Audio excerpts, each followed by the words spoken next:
Hospital security threatened to tow Dean Martin's car while he said goodbye to dying friend. What happened next became a legendary story about compassion, loyalty, and the moment when hospital rules met unbreakable friendship, proving that some things matter more than regulations and that true friendship honors no time limits when it comes to saying goodbye. It was Thursday afternoon, March 14, 1974, and Dean Martin was racing through the corridors of Cedars-Sinai Medical Center in Los Angeles, trying to reach the bedside of his longtime friend and fellow entertainer, Joey Bishop. Joey had been battling cancer for 6 months, and the call Dean had received an hour earlier had made it clear that time was running out. Dean had been in the middle of a recording session at Capitol Studios when his assistant Margaret had burst into the studio with tears in her eyes, explaining that Joey's wife Sylvia had called to say that the doctors didn't expect Joey to survive the night.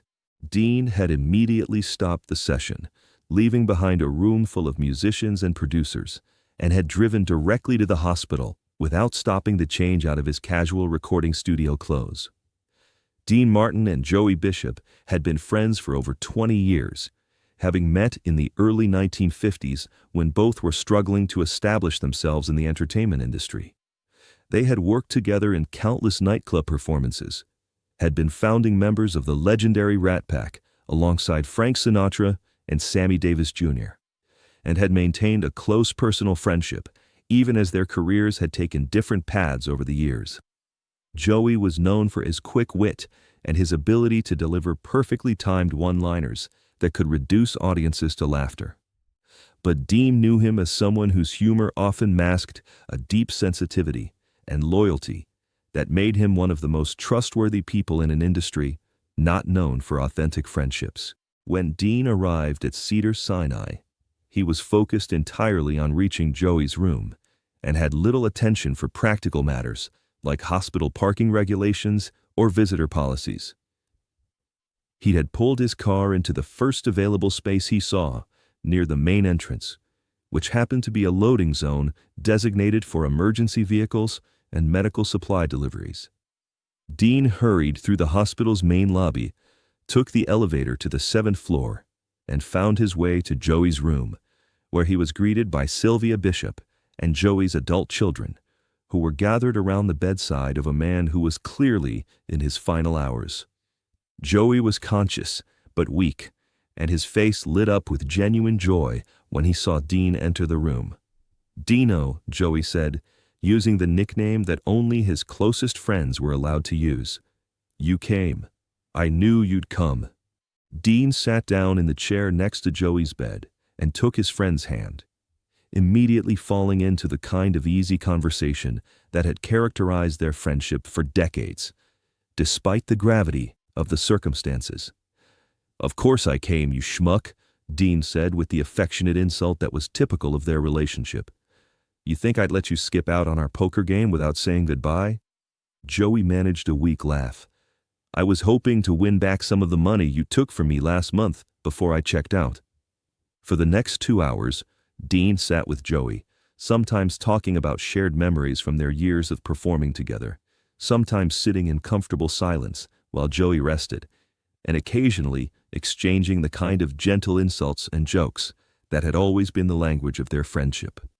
Dean told Joey stories about their early days performing in small nightclubs, reminded him about the time they had gotten lost driving to a gig in Chicago, and had ended up performing an impromptu concert for the residents of a small-town diner, and shared memories about the legendary Rat Pack performances that had defined an era of American entertainment. Joey, despite his weakness, contributed his own memories and observations, including several perfectly timed jokes that made Dean and the gathered family members laugh, even as they were fighting back tears. "You know what I always loved about you, Dino?"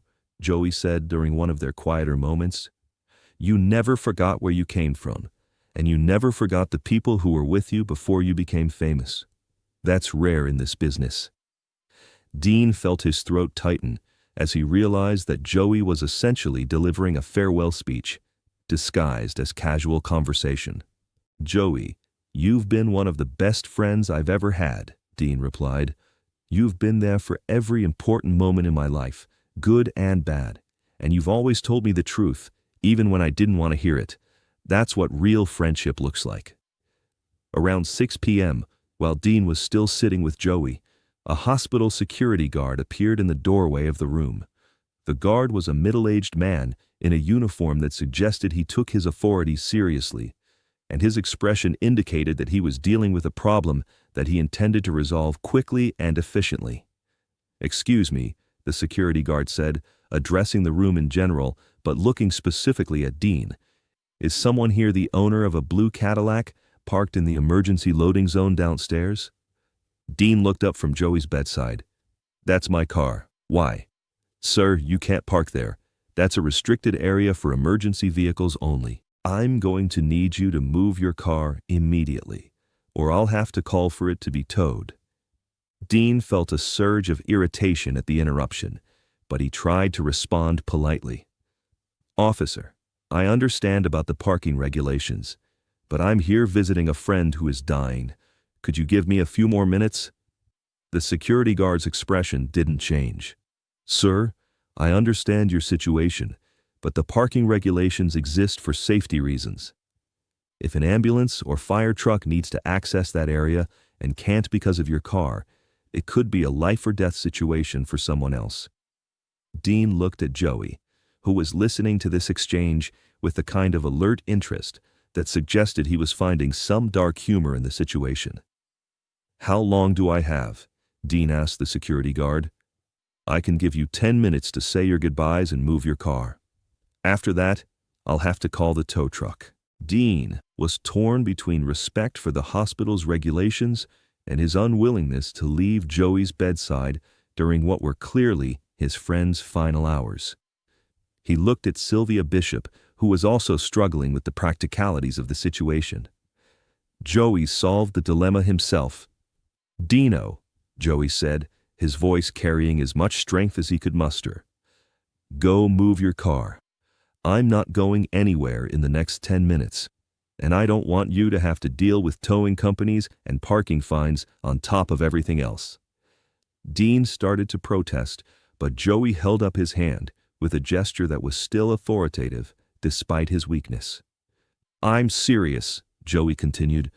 "Go take care of your car, find a legal parking space, and then come back. I'll wait for you." Dean reluctantly left Joey's room and took the elevator down to the main floor, where he discovered that his car was indeed parked in a clearly marked emergency zone that he had been too distracted to notice when he had arrived at the hospital.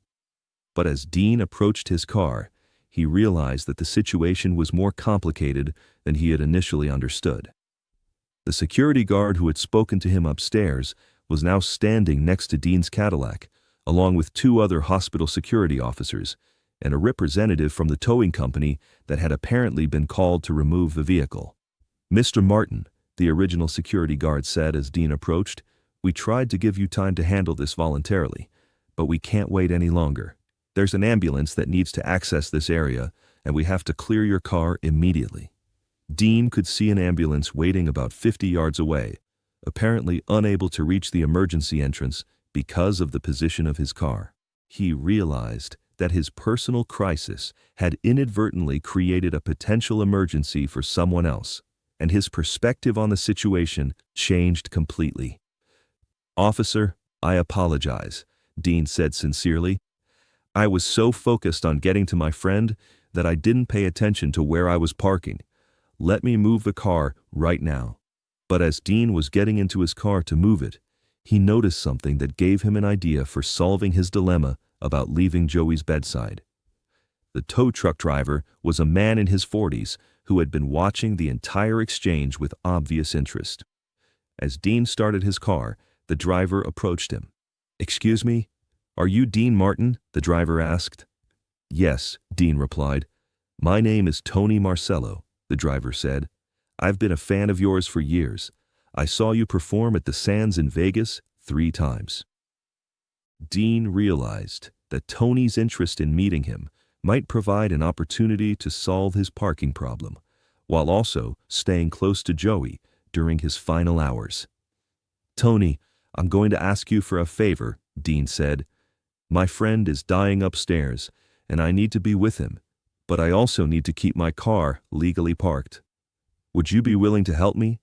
Dean explained his situation and proposed a solution that was both practical and legal. Tony would follow Dean to a legitimate parking space several blocks away from the hospital, then give Dean a ride back to Cedars-Sinai in the tow truck. When Dean was ready to leave the hospital, he would call Tony, who would pick him up and drive him back to his car. "In exchange for your help," Dean said, "I'd like to give you tickets to my next concert and introduce you to some of the other guys in the business." Tony was thrilled to help, and within 20 minutes, Dean's parking problem had been solved in a way that satisfied the hospital's regulations, while allowing Dean to return to Joey's bedside without worrying about his car. When Dean returned to Joey's room, his friend was still conscious and alert. "Did you get your parking situation figured out?" Joey asked with a weak smile. "Yeah, I met a tow truck driver who's going to help me out," Dean replied. "More importantly, how are you feeling?"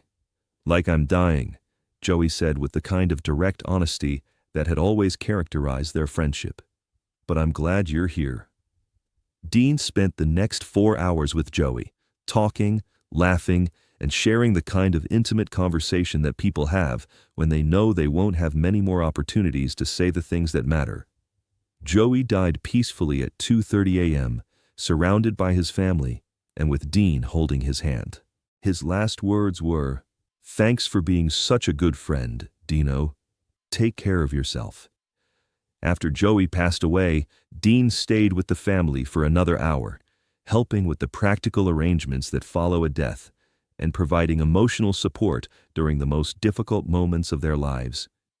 When Dean finally left the hospital at 4 a.m., Tony Marcello was waiting in the parking lot with his tow truck, ready to drive Dean back to his car as promised. During the ride, Tony mentioned that he had never seen anyone handle a difficult situation with as much grace and consideration for others as Dean had shown that evening. "You could have pulled the celebrity card and demanded special treatment," Tony said. "Instead, you apologized for causing problems and found a way to solve everything that worked for everybody. That says a lot about your character."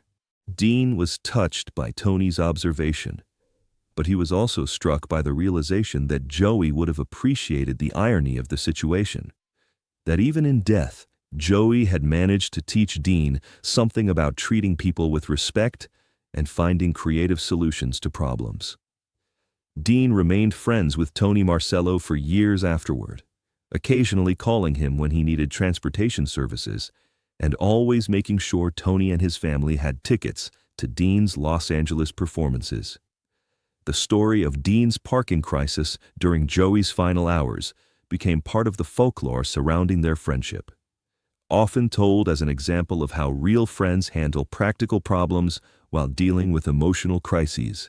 Years later, when people asked Dean about the night Joey Bishop died, he would always mention Tony Marcello and the tow truck, explaining that sometimes the most important part of saying goodbye properly is making sure you handle the practical details with the same care and respect you give to the emotional ones.